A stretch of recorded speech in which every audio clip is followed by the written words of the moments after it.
Welcome back 3R classes. Ghatnachakra पूर्वावलोकन प्राचीन भारत का इतिहास हम लोग पढ़ रहे थे। उसमें हमारा टॉपिक था छठी शती ईसा पूर्व का भारत। आइए उसके आगे के कुछ नोट्स से उनको देखते हैं। थोड़े से प्रश्न हैं उनको देखेंगे। बौद्ध साहित्य के अनुसार बिंबिसार से नंदो तक के राजाओं का शासनकाल। वंश है, सबसे पहला वंश था हर्यक वंश। इसका टाइम पीरियड था 544 से 412 ईसा पूर्व। राजा था बिंबिसार। इसका शासन रहा 544 से 492 ईसा पूर्व। अजातशत्रु 492 से 460 ईसा पूर्व।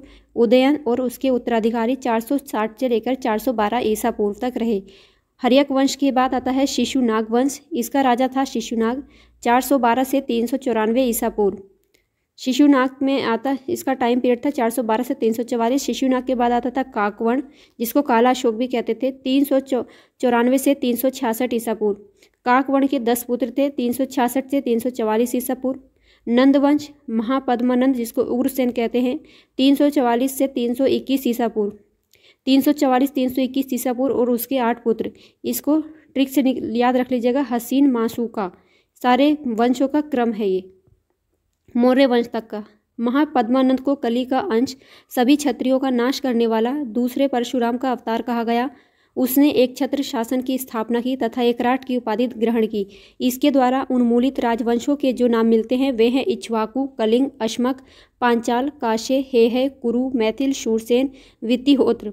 मत्स्य पुराण के अनुसार इक्ष्वाकु ने 24 वर्ष, कलिंग में 32 वर्ष, अश्मक ने 25 वर्ष और पांचाल ने 27 वर्ष, काशी ने 24 वर्ष, हेय ने 28 वर्ष, कुरु ने 36 वर्ष और मैथिली ने 28 वर्ष, शूरसेन ने 23 वर्ष तथा वितिहोत्र ने 20 वर्ष तक शासन किया। गाइज, ये पढ़ने में थोड़ा बोरिंग टॉपिक लगेगा, लेकिन हमें बोरिंग से लगकर हमको छोड़ के भागना नहीं है, क्योंकि जो हमें नहीं अच्छा लगता है एग्जाम में फिर भी वो पूछा जाता है। खारवेल के हाथी गुम्फा अभिलेख से उसके कलिंग विजय की सूचना प्राप्त होती है। नंद वंश का अंतिम राजा घनानंद था। इसको याद रखिएगा, ये पूछा गया है, जो सिकंदर का समकालीन था। यूनानी लेखकों ने उसे अग्रमीज उग्रसेन का पुत्र कहा है। जेनोफोन ने इसे बहुत धनाढ़ व्यक्ति बताया है। तमिल और सिंगली ग्रंथों से भी उसकी अतुल संपत्ति की सूचना मिलती है। भद्रशाल उसका सेनापति था।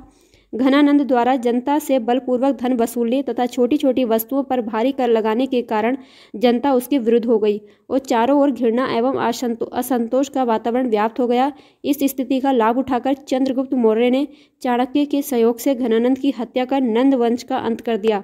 तो पूछा जाता है घनानंद की हत्या किसने की थी? चंद्रगुप्त मौर्य ने, और उसके बाद में मौर्य वंश की स्थापना की थी। नंद वंश का अंतिम शासक कौन था? घनानंद।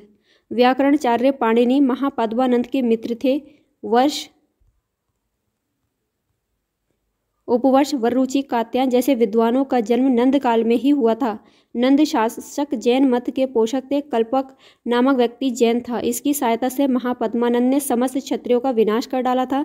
घनानंद के जैन अमात्य शकटाल तथा स्थूलभद्र थे। मुद्रा राक्षस से भी नंदों के जैन मतानुयायी होने की सूचना हमें मिलती है। पुराणों के अनुसार बिंबिसार से नंदों तक के राजाओं के शासनकाल, राजा का नाम दिया है और उनका शासनकाल दिया गया। शासनकाल भले ही याद न रहे, लेकिन फिर भी इनका क्रम याद रखिएगा, किस राजा के बाद कौन सा राजा आया था। शिशुनाग 40 वर्ष का इसका शासन था। काकवर्ण 26 वर्ष इसका शासन था। क्षेमधर्मन 36 वर्ष शासन था। क्षेमजीत तथा छत्रोजस 24 वर्ष था। बिंबिसार का टाइम पीरियड 28 था। अजातशत्रु 27, दर्शक 24। इतने सालों तक इन्होंने राज किया था। उदयन ने 33 साल, नंदीवर्धन ने 40 साल, महानंदी ने 43 साल और महापद्म तथा उसके 8 पुत्रों ने 100, कुछ विद्वानों के अनुसार 40 वर्ष तक इन्होंने शासन किया था। प्रश्न को से उसको देखेंगे। भारत के प्राचीनतम प्राप्त सिक्के हैं। भारत के प्राचीनतम प्राप्त सिक्के हैं या सिक्के थे? राइट आंसर होगा चांदी के सिक्के थे। भारत के प्राचीनतम प्राप्त सिक्के आहत सिक्के या पंचमार सिक्के थे, जो चांदी के बने होते थे। इनके ऊपर ठप्पा देकर निशान बनाए जाते थे, इसलिए इन्हें आहत सिक्के या पंचमार सिक्के कहा जाता है। निम्नलिखित में से कौन सा सुमेलित नहीं है? राइट आंसर कौशल अहिछत्र। चंपा की राजधानी अंग, चंपा की राजधानी थी। कौशाम्बी वत्स, मत्स्य विराटनगर। कौशल महाजनपद की राजधानी साकेत तथा श्रावस्ती थी। उत्तरी पांचाल की राजधानी अहिछत्र और दक्षिणी पांचाल की राजधानी काम्पिल्य थी। शेष सभी विकल्प सही सुमेलित हैं। सूची 1 को सूची 2 से मिलाना है। इसको देखेंगे। प्रद्योत, उदयन, प्रसेनजित और अजातशत्रु ये राजा थे, इनका राज्य कौन सा था यहाँ देखते हैं।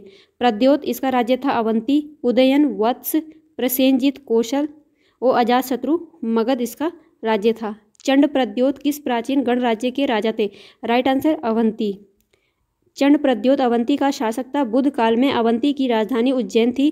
बिंबिसार के समय में मगध के साथ चंड प्रद्योत का संबंध मैत्रीपूर्ण था। एक बार प्रद्योत के पांडु रोग से ग्रसित होने पर बिंबिसार ने अपने राजवैद्य जीवक को उसके उपचार के लिए भेजा था। अभिलेखीय साक्ष्य से प्रकट होता है कि नंद राजा के आदेश से एक नहर खोदी गई थी। राइट आंसर कलिंग में। खारवेल के हाथी गुम्फा अभिलेख से नंद राजा महापद्मानंद की कलिंग विजय सूचित होती है। इसके अनुसार नंद राजा जिनसेन की एक प्रतिमा उठा ले गया और उसने कलिंग में एक नहर का निर्माण करवाया था। उज्जैन का प्राचीन काल में क्या नाम था? Right answer Avantika. मध्य प्रदेश के मालवा संभाग में स्थित उज्जैन को भारत के प्राचीन ऐतिहासिक नगरों में गिना जाता है। ये 16 महाजनपदों में से एक। अवंती की 2 राजधानियों में से एक थी। उत्तरी अवंती की राजधानी उज्जैन और दक्षिणी अवंती की राजधानी माहिष्मती थी।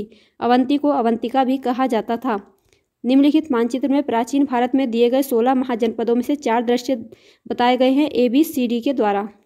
ये ABCD हमको बताना है आज जो उस टाइम पे थे किस राज्य का नाम है। तो यहाँ देखेंगे A यहाँ पर ये मत्स्य था, B ये अवंती था, उज्जैन वाला एरिया था, वत्स, कौशाम्बी और अंग चंपा वाला ये क्षेत्र था।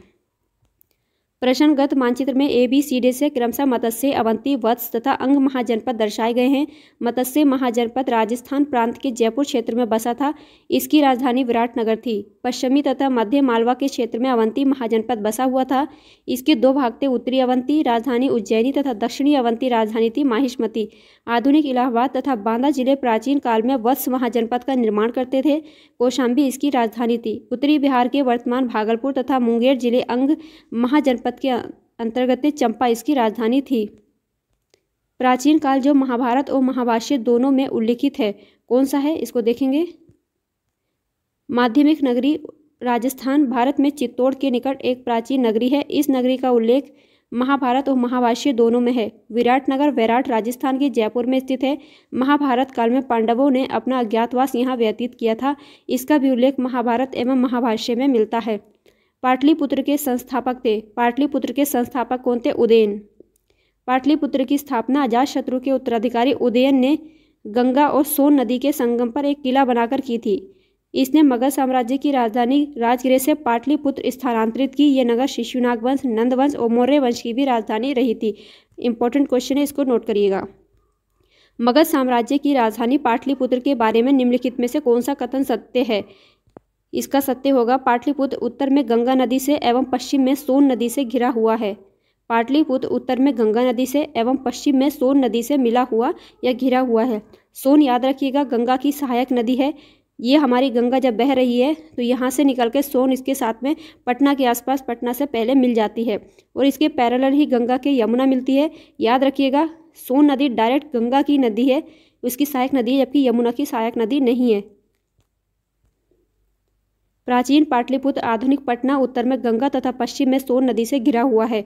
गाइज आज की क्लास में इतना ही। मिलेंगे अगली क्लास में इसके आगे के क्वेश्चंस के साथ। तब तक के लिए अपना ख्याल रखिए, पढ़ते रहिए, कामयाबी ज़रूर मिलेगी। वीडियो पसंद आए तो प्लीज़ इसको लाइक एंड शेयर करिएगा। बाय।